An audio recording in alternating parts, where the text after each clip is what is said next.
It's great to return here to the People's Chamber, doing the people's work of Orange County. Please note this meeting is being live streamed via video conference. The public can find a link to this video cast by visiting the Orange County website, www.orangecountygov.com, clicking on the tab for the legislature, and locating the Rules Committee meeting on the calendar. Please silence your cell phones and electronic devices, please. Thank you. At this time, I would ask that you please rise for a moment of quiet reflection, followed by the Pledge of Allegiance.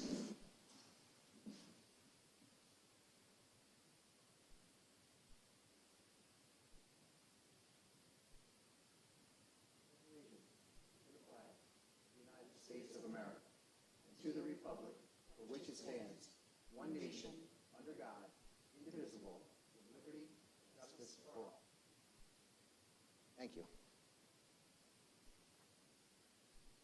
Doreen, would you please call the roll? Amo. Here. Benelli. Here. Cheney. Here. Hine. Here. Kulisek. Here. Here. Bureau. Here. Fagiano. Here. All present. All right. Thank you, Doreen. I also see we have legislators Benton and Stegenga with us. Good afternoon, all. For continuity purposes, as we go through today's agenda, I'll ask those who have business before us come to speak at the table and the podium here before us.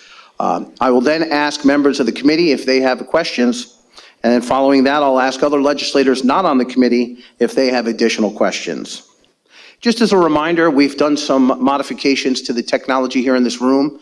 I'll remind my colleagues that when you do want to speak, make sure you press the button in front of you. Your microphone will then shine red, and make sure you point the microphone in your direction to speak. If you do so, you will be heard very clearly. I'd also like to acknowledge, I see we have Legislator Riskevich with us. Before we begin, in the spirit of this great nation, allow me to quote President Lincoln, who on March 4th, 1861 said, "We are not enemies, but friends. We must not be enemies. Though passions may have strained, it is not to break the bonds of affection." Thank you. This time I will move to agenda item 1. I will be seeking a motion and a second on the following. And I'll ask that County Attorney Langdon Chapman join us at the podium. This is a resolution approving the release of Orange County interest in and to a certain deed sale parcel to the previous owner of record, to wit, Town of New Windsor, Section 16, Block 4, Lot 9. The delinquent property taxes were paid prior to public auction, but after the county took title to the property. This is legislative request number 130. I seek a motion and a second. Motion, please. Motion by Mr. Kulisek, Benelli, second. and a second by Legislator Benelli, Minority Leader Benelli. Mr. Chapman, the floor is yours, and as I remind you, please hit that button in front of you. There you go. Thank you, sir. The floor is yours. I think the title of the resolution speaks to it. The bottom line is this was a tax foreclosed property that never went to auction, and at this point, the owner of the property would like to redeem the property by paying their full taxes. They've done so, and now we simply want to release it from the auction and let it be transferred back to that property owner. Thank you, Mr. Chapman. I'll open it up to questions from committee members.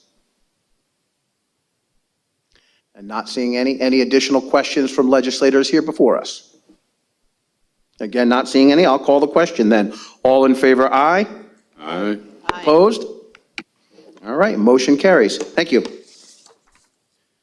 This time we will turn to agenda item 2, and I see we have Deputy Commissioner of Health, Chris Erickson, with us. And I will read, this is, item number 2, is a local law to amend the Orange County Sanitary Code pursuant to section 7.05 of the Orange County Administrative Code. This is legislative request number 124. I seek a motion and a second, please. Mr. Amo on the motion. Benelli, second. And Minority Leader Benelli on the second. And before I give you the floor, Mr. Erickson, please note that yesterday in the Health and Mental Health Committee that this item passed unanimously. Mr. Erickson, the floor is yours, sir. Yes, so again, this is to amend the sanitary code. There's a section currently in the sanitary code that when we have hearings, we have to have a court reporter or a stenographer for that. This would amend that so that we do not have to have a court reporter or stenographer for that we can record it digitally, or we can use Zoom or other means necessary in order to have basically a hearing that we have constantly in our office.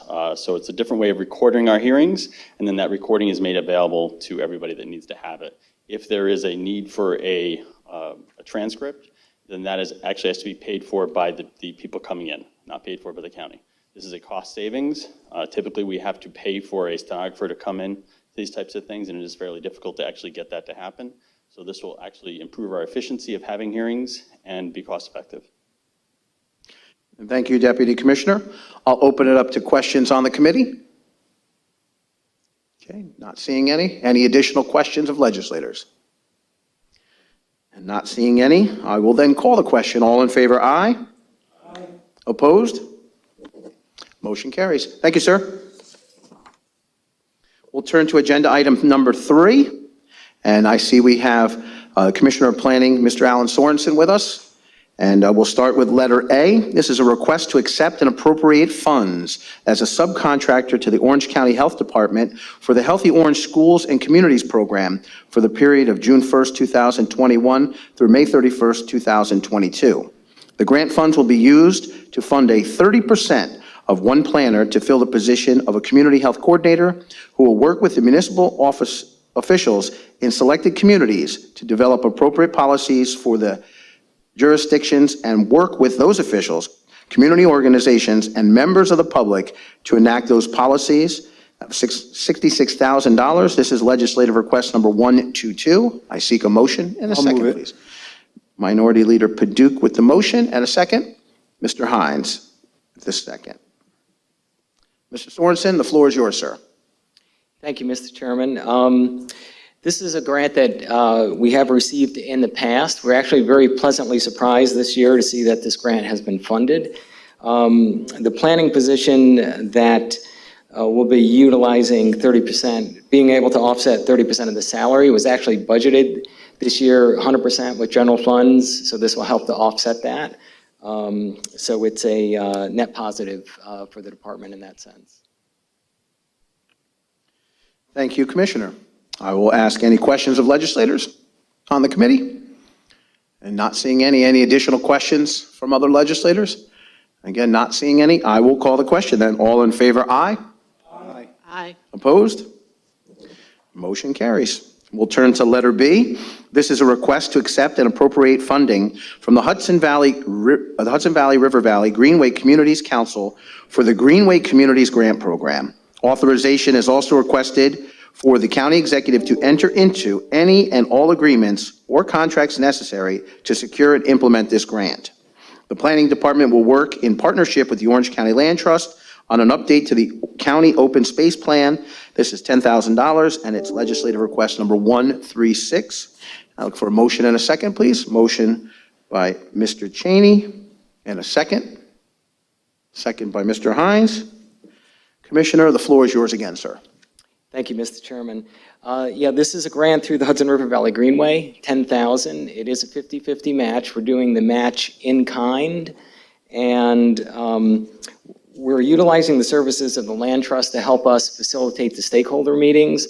The county's open space plan was last updated in 2004, so it's long overdue for that update. So we're just beginning the process this year. We anticipate a 2-year process. And this grant will enable us to retain the services of the Land Trust to work with us on very specific aspects of the open space plan update. Thank you, Commissioner. Questions of legislators? I'm not seeing any. Any additional questions from other legislators? Okay, not seeing any as well. I'll call the question. All in favor, aye? Aye. Opposed? Motion carries. Commissioner, thank you, sir. Thank you. All right, we'll turn to agenda item number 4. And we are lucky to have with us here today both commissioners of elections. And I ask Louise Vandermark and Courtney Camfield Green to join us. Ladies, as you make your way up here, I will remind you that that microphone needs to be turned on to the red light. And if you want to sit at the table, that microphone is currently off. If you want to turn it on, there's a little switch on there. All right, great. And we will start with letter A, and I'll be seeking a motion and a second on the following. The electronic poll book capital grant program was reappropriated in the fiscal year 2021-2022 budget. The contract end date of January 28th, 2022 provides Orange County Board of Elections sufficient time after the certification of the general election to complete required grant administration and expend the remaining contract funds. There's a request to accept and appropriate funding of this extension from the state of New York. This is legislative request number 116. Now, I will remind my colleagues here to keep in mind that the cover sheets for letter A and B were swapped when the packets were put together, so just keep that in mind in terms of your paperwork. That being said, I will seek a motion and a second on letter A. Motion by Mr. Kulisek, second by Mr. Vero. And ladies, commissioners, the floor is yours. Okay, this is just to extend the term of the contract. That's all this is, we're just lengthening it. This is to extend the term, the end date of the contract. That's basically what this is. Presently, we have $4,800 left in that contract. All right. Okay, I'll ask any questions from committee members. Okay, not seeing any additional questions? And not seeing any, I'll call the question. All in favor, aye. Aye. Opposed? Motion carries. All right, we'll turn to letter B. The Early Voting Aid to Localities Grant Program was reappropriated in the fiscal year 2021-2022 budget. The contract end date of January 28, 2022 provides Orange County Board of Elections sufficient time after the certification of the general election to complete required grant administration and expend their remaining contract funds. This is a request to accept and appropriate funding of the extension from the state of New York. This is legislative request number 117, and I seek a motion and a second, please. Motion by Mr. Kulisek, and a second by Minority Leader Paduk. Again, commissioners, the floor is yours. Hello there. This is also an extension of our early voting localities grant, just to extend it to January 2022, and currently we have $658.27 left on it. All right, and just like A, it seems to be following suit with A. Okay, I'll open it up for questions of committee members. Not seeing any additional questions? Okay, we'll call the question then. All in favor, aye. Aye. Opposed? Motion carries. Almost done, ladies. And I got to thank you, Mr. Hines, as we'll move into letter C right here. And I'll be seeking a motion and a second on the following. And this is a request supplemental appropriation and modification to the existing 2021 capital plan to purchase 155 voting machines over a 5-year period, which is 31 machines at $338,285 a year. 31 new voting machines were received in 2019, and the delivery of the 2020 was postponed to this year. There's a request to modify the existing plan to receive 93 more machines instead of receiving just 31 machines in 2021, 2022, and 2023 for a total of 155 machines. This is $1,014,855 of bonding, and this is legislative request number 123, and I seek a motion and a second, please. Motion by Mr. Vero, and a second. Second by Mr. Kulisek. Commissioners, ladies, the floor is yours.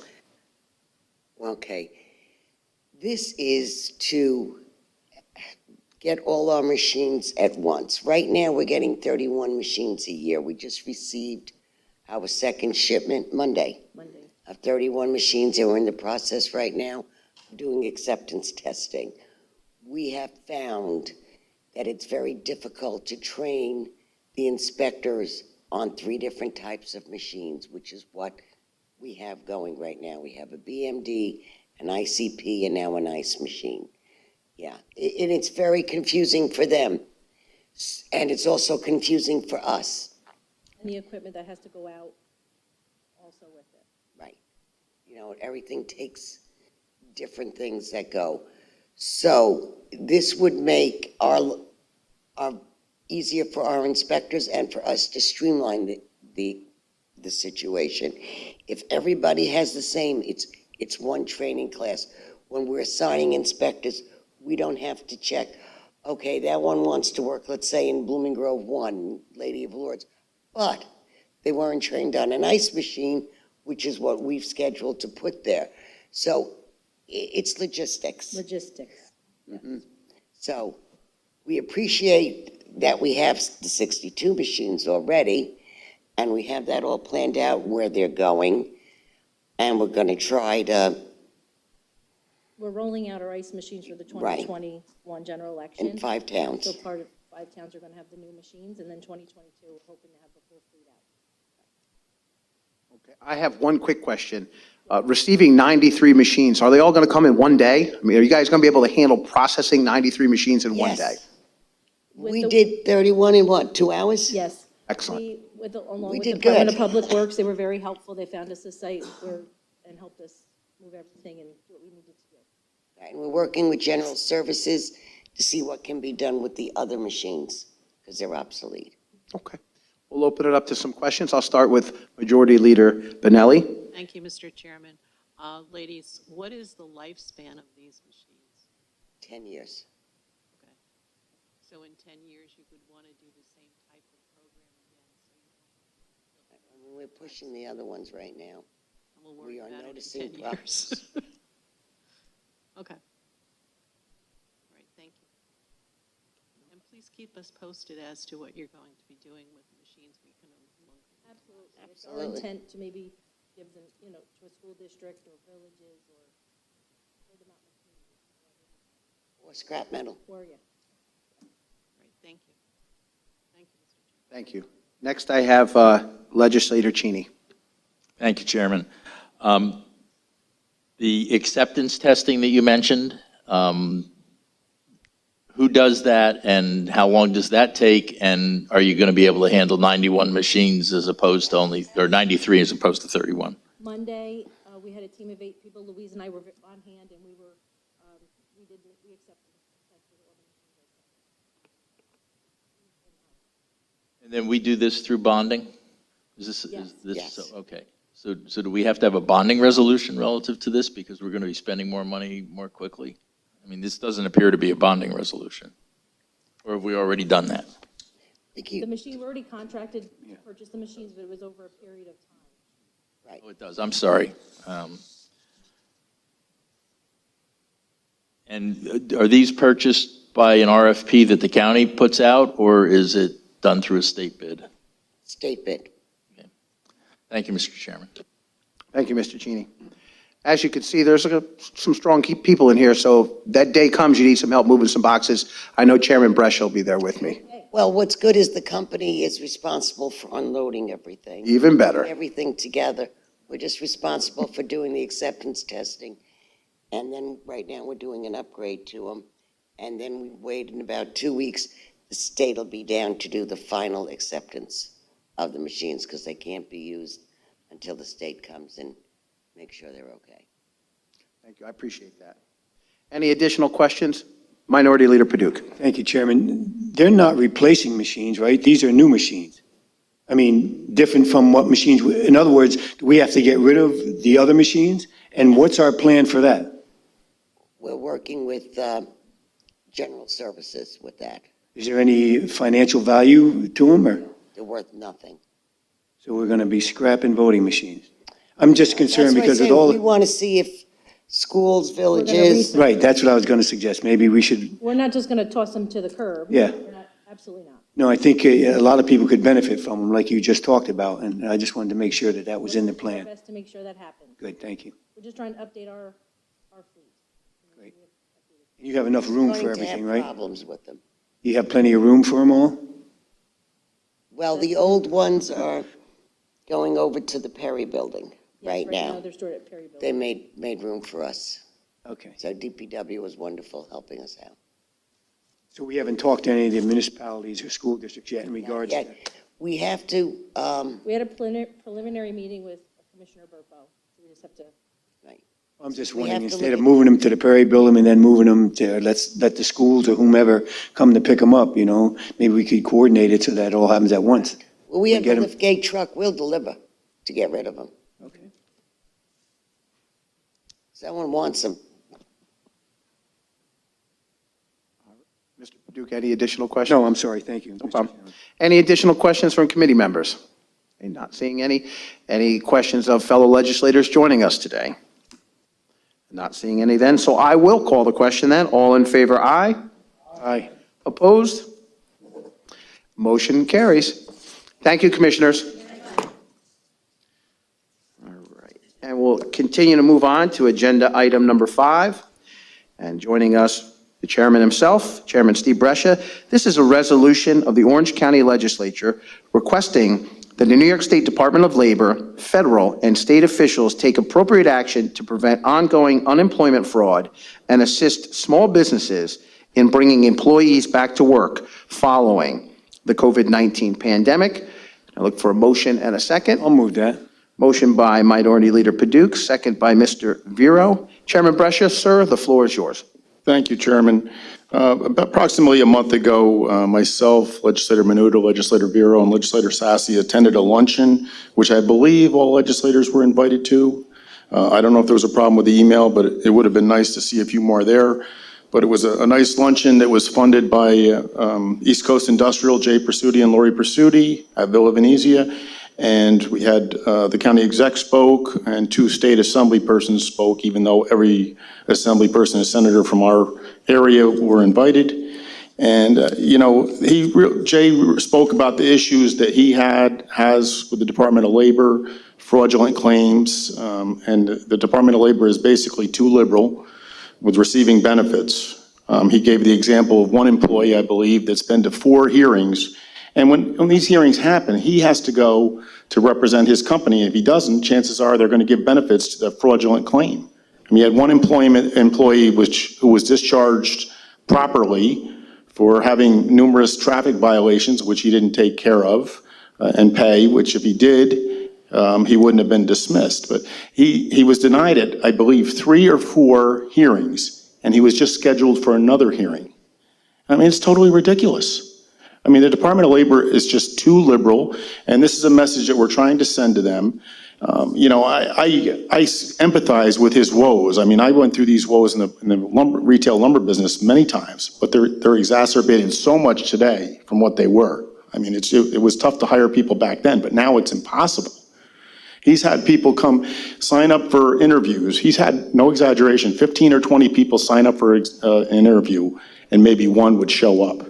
They said they were coming, but they didn't show up. But yet they'll report to the Department of Labor, we went to be interviewed, and they never went to be interviewed. And then they get benefits or they get unemployment. I mean, it's disgusting. I hear it all over the place. Nobody can hire help. And it's really crippling small businesses. And E. Tedson's son, who I worked for nearly 6 years, and Adams Fairacre Farms were there too, talking about their woes. So basically, it sums it up in the opening resolve, but it also says in the fourth, whereas for the DOL to expend or to be forced to, asking the DOL not to force businesses to exhaust their resources on fraudulent unemployment claims. And, the DOLs also, we're asking here for them to be transparent in releasing the numbers of fraudulent unemployment claims, especially during the COVID-19 pandemic, which they failed to do. I mean, it's a joke. I mean, there's so much of a lack of available labor in Orange County as it is, and now you have Amazon offering $3,000 sign-on bonuses, which is crazy too. And I'm sure Medline is going to do the same thing, which really makes it more difficult to get skilled labor at the local level. So I'm asking you to support this resolution, with the DOL's failure to protect against unemployment claims fraud, and to encourage return to the workforce that hasn't been allowed through the state of New York. I mean, with everything going on, it's just been too liberal with the unemployment benefits and the extra benefit. People are sitting home making more money than they do work. So what's the incentive to go back to work? So that, I think that's all summed up in the opening whereas, so, our resolution. I encourage you to support this. Thank you, Chairman. I'll open it up to questions from committee members. Minority Leader Perdue. Yes, Steve, maybe you could explain, thank you, Mr. Chairman. You're talking about the fraud part. I agree with you on that. But in one of your resolves, it says they should just do away with the unemployment benefits to encourage individuals to return to the workforce. So are you talking about fraud, or are you talking about the people that might need that assistance that are getting those extra benefits that maybe aren't working or aren't able to work? I'm a little confused here because it's saying both sides, I think. Yeah, well, I could tweak that before it gets to the floor. I mean, to be clear on that, but I mean, some of those people obviously do deserve, unemployment benefits. So if we can clean that up a little bit, I had Betsy do this and she did it in short order, and I think she encapsulated everything that I wanted in there. But we can clean it up a little bit more, or we can always tweak it on the floor if we want to. But it's, saying that it's deserved for some individuals that deserve it, but Yeah. there's many that don't. And You want to just discontinue the enhanced federal COVID-19 unemployment benefit. And to me, there's people that need it, really. I mean, they are suffering. So just Understood. to eliminate that totally, the fraud part, absolutely. But just to eliminate it for, or revise it to the ones that, yeah. yeah, the ones that. Yeah, because everybody doesn't deserve it, Mike. No, There's I honest agree people, with you. yeah. I agree with And you. some of them aren't fraudulent because it's allowed. So we can definitely clean that up. You're talking about the fifth whereas, basically? Yeah, that's one I think you're talking about. Your second resolve I'm talking about. Oh, okay. Yeah, and so I think it's also in the fifth whereas, but yeah, okay. didn't notice. Second resolve and the fifth whereas, okay. I'll work on that before it gets to the floor, hopefully before the caucuses. Other than that, it's okay? You don't like it? I have Legislator Cheney, followed by Legislator Hines. Mr. Cheney. Thank you, Mr. Chairman. Chairman, would you consider in the first resolve removing the word rampant as an adjective to unemployment fraud? Well, then it's a fine line of demarcation there. It's something difficult to measure, and it's, what is rampant, to what level and degree? I think that, we're trying to address the unemployment fraud, whether it's rampant or not rampant, it should be taken care of. Something, but I would like an adjective in there, though, but something maybe less stringent. Not rampant, but maybe. Unemployment fraud's unemployment fraud, and it should be addressed by the proper agencies, regardless of whether there are 3 cases or whether there are 3,000 cases. I think, so I don't think Okay. it really diminishes what we're saying. As long as it doesn't, I'm okay with that. If you can use it as in a whereas relative to the degree that this exists with backup, then I wouldn't have a problem there, but. Yeah, but it is excessive, Barry. It's not, but if it's going to get your support and if you're going to vote against it because of that not being in there, I would take it out because I think it doesn't detract from the rest of the message here. Correct. Okay. Thank you, Mr. Chairman. I have Mr. Hines, followed by Mr. Kulisek. Mr. Hines. Thank you, Mr. Chairman. I like the second resolve because it's talking about discontinuing the enhanced federal COVID-19 unemployment benefits. The enhanced piece is what is paying people to stay home. That's why I think that piece needs to stay. If they were getting regular unemployment, then it would behoove them to go out and work because then they would get more money. The enhanced is what's causing the labor shortage in the restaurant industry and probably the grocery industry and the other industries that the chairman pointed out. So I like the second resolve. I hope you don't change it because I think that's the cause of a lot of these problems. It's not fraud, but it's people not necessarily putting enough effort into finding a job because they don't want to, because they can make more to stay home. And we have seen that in a lot of industries here in the county. Thank you. That's a good point too, and I just mean to chime in, but yeah, because they're talking about in September extending again. So that's a good point. I think we should find out how our caucuses feel, but I'll go with whatever the majority want to do there. Mr. Kulisek, the floor is Thank you, yours. Mr. Chairman. How many fraud cases have been brought locally? I don't know that because the DOL is not releasing the numbers. It's even rampant. Not rampant, but in excess. there's a lot of people who are changing or looking for other work other than what they've done in the past because, like a lot of the servers in restaurants, since they've been out, they've done other things, and I know there's other things out there to do.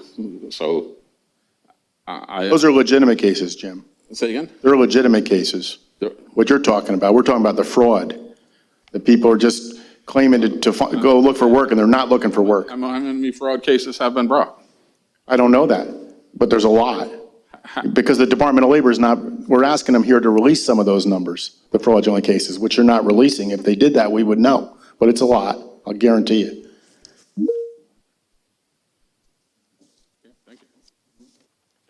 Thank you, Mr. Kulisek.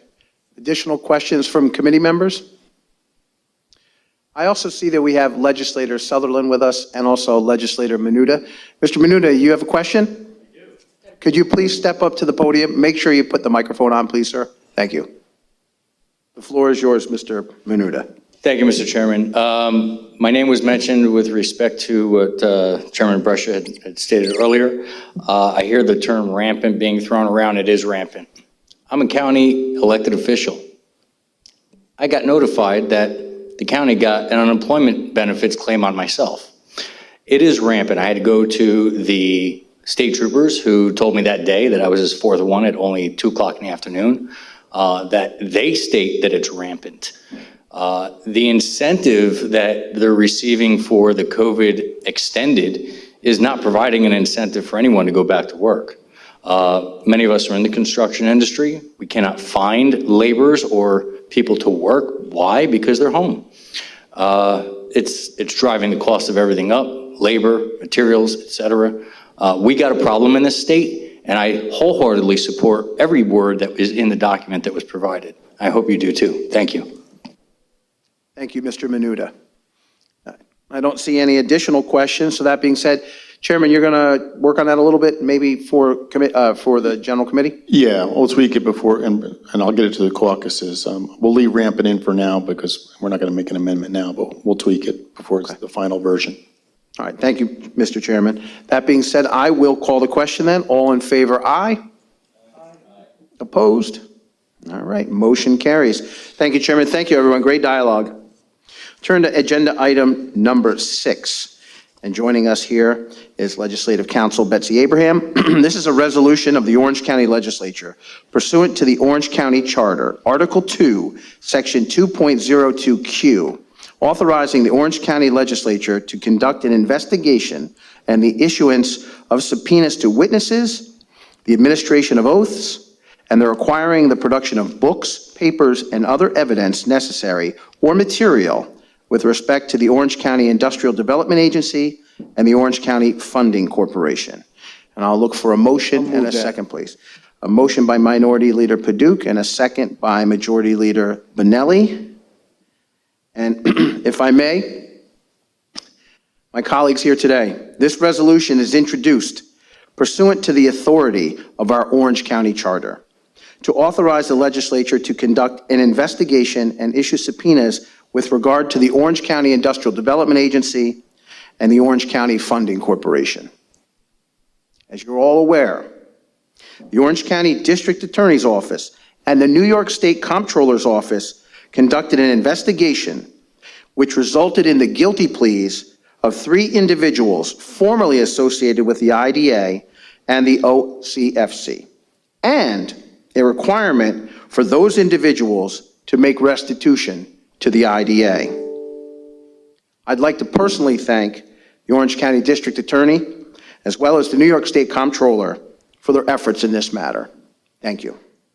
In this resolution before us, the legislature is seeking to use its authority to conduct an investigation as to whether certain contracts or agreements signed by the IDA and/or the OCFC with any entities are void as a result of the conduct of these 3 individuals. Please note, a yes vote supports assigning this responsibility to the Rules Committee. Passage here today will advance this resolution to the entire legislature for an up or down vote. Thank you. That being said, I'll look for any questions of legislators on the committee. Mr. Amos, sir, the floor is yours. Thank you, Mr. Chairman. You may very well have answered some of them with your introductory speech, but I'd like to ask them, and maybe you could just reiterate them for me so I hear them.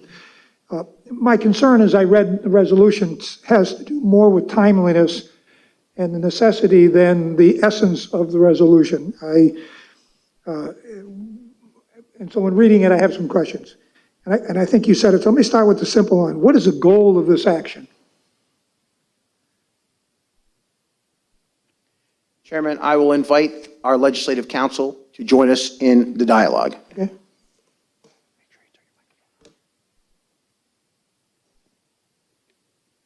Essentially, the goal of the resolution, as outlined in the resolution, would be to determine whether, based on the conduct of these three individuals who pled guilty, if there is, any contracts that have been made void that the IDA or the OCFC signed as a result of that conduct.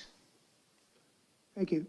Second question is, do we have any reason to believe that there is such error within any members of that were involved in as Mr. Pagione had said? Do we have any reason to believe that that's there to necessitate the action to start a legislative investigation?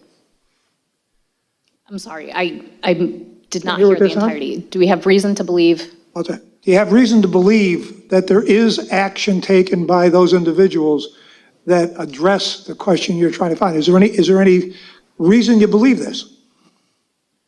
Or just is it just hearsay and thought or perception? Do you have anything? Please tell me. I don't know. If I may, Mr. Amo, the resolution before us today merely says that if we pass this today, this will then go to the floor of the legislature. Okay. And that vote there will then authorize this committee to look into that question you asked and maybe other questions related to those contracts and the guilty pleas of those individuals. I can't determine right now anything. I mean, that would purely be speculative.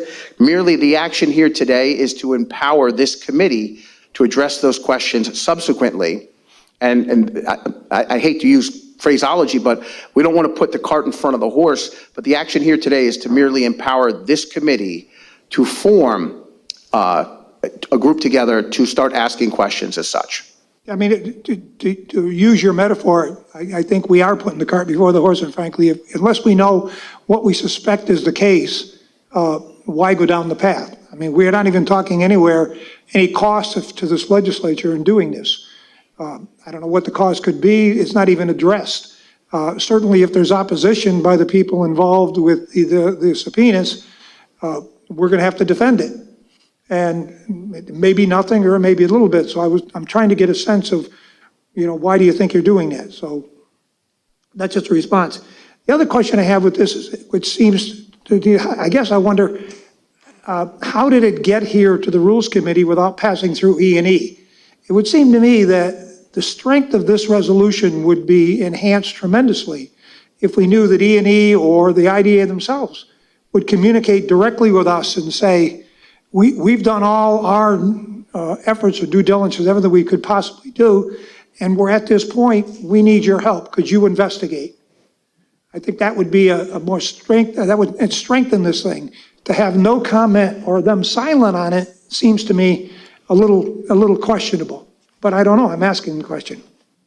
So why didn't it go through, and did we not seek some kind of recommendation from either our E&E committee or from the IDA board, which would normally be the case, it'd go through the oversight committee?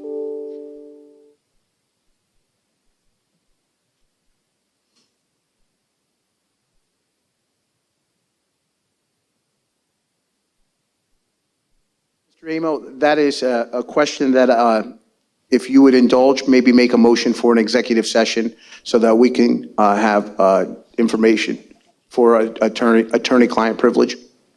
I'll make that motion. Yeah, I'm interested in the answer. Thank you. All right, so we have a motion for Mr. Amo to enter into an executive session Benelli, second. and a second by Majority Leader Benelli. And the reason for entering into an executive session is for attorney-client privilege. I got a motion and a second. All in favor? All right. And so, pardon me, as we have to work with our technology side here just a little bit, I'll turn to Doreen. And Doreen's going to make sure that what we're going to do is to make sure that the technology's in our favor so that we can enter into that executive session. What I would suggest is that if you're all comfortable, would you care to join us in the statutory committee room? And that way we can leave the microphones off here and then we can enter into the statutory committee room. Is that okay with everybody? Okay. All right, so we're going to retire to the statutory committee room for the executive session.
It appears our technology is back in action.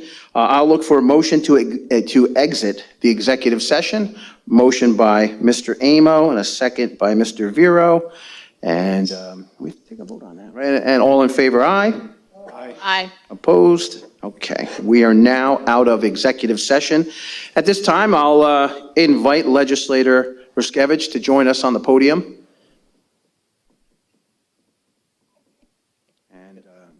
Sir, the floor is yours. All right, thank you, Chairman. Yeah, just in regards to Mr. Amo's question before we went into executive session as to support of the IDA. The IDA does support this resolution. We had our monthly board meeting last night, and where we were briefed on this resolution, and the IDA is in support of this. As you know, the IDA has been working very hard, in examining various contracts and policies and procedures to move forward in a positive direction. And I know one example with TSEC, Langdon Chapman on behalf of the IDA requested information as to some of their contracts and grants that they received and whatnot, and they were very uncooperative in terms of providing information.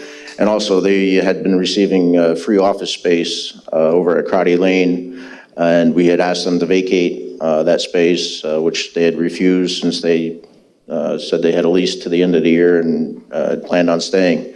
However, since the agenda for today's meeting went out, they suddenly changed their tune and have agreed to vacate that space. So already, we haven't taken action on this. Already it's been helpful to the IDA. So I would encourage everybody to support this action. It'll certainly be helpful. In terms of why this didn't go through E&E on the advice of council, we thought that it would be best to keep it in the Rules Committee to let them pursue this investigative committee and any actions related to that. E&E has the role of working with the IDA in terms of providing monthly updates to the legislature and as to what's going on. So I think it'd be much more appropriate for this action to go through the Rules Committee. Chairman Fagione and I communicate on a regular basis on this issue, as well as with council. So I think this is the appropriate path to take. And again, I encourage all of you to support it. Thank you. Thank you, Legislator Ruskevich. Any additional questions from committee members? Not seeing any. Any additional questions from legislators before us? Legislator Tortel, make sure you just turn that microphone on, please. There you go. I just want to state that I am in full support of this, and when we come into our full legislative session, special session, I will be asking to be a sponsor on this resolution. Thank you. Thank you, Legislator Tortel. That being said, I will call the question then. All in favor, aye? Aye. Opposed? All right, motion carries. That is it on the agenda for the Rules Committee today. That being said, I will seek a motion to adjourn, please. So moved. Thank you all, and just keep in mind that the special session of the legislature is set to convene here in about 6 minutes, so make sure you get yourself a nice glass of water and prepared and ready to go. Thank you all so much, and be well, be safe.